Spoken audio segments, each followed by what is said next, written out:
Sa mga oras na ito, bigyan nyo kami ng wisdom, karunungan at understanding sa mga itatapil namin mga lessons sa umaga. I pray, Lord, na patuloy ikaw ang una sa amin.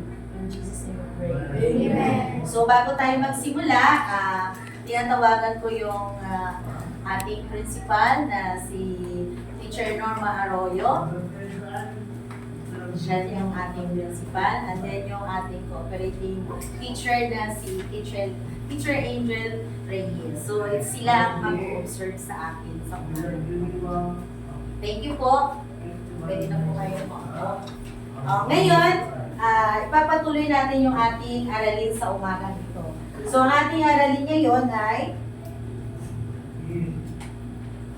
ang karapatan ng mamamayang Pilipino. So, ano ba talaga ang karapatan ng isang mamamayang Pilipino? So, malalaman natin ngayon sa ating pag-aaralan sa umaga nito. So, mamayang Pilipino ka ba?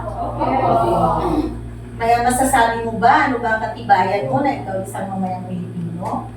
And then, bakit mo nasasabi ikaw ay mamamayang Pilipino? Sige nga, isa si Paklibar. Paano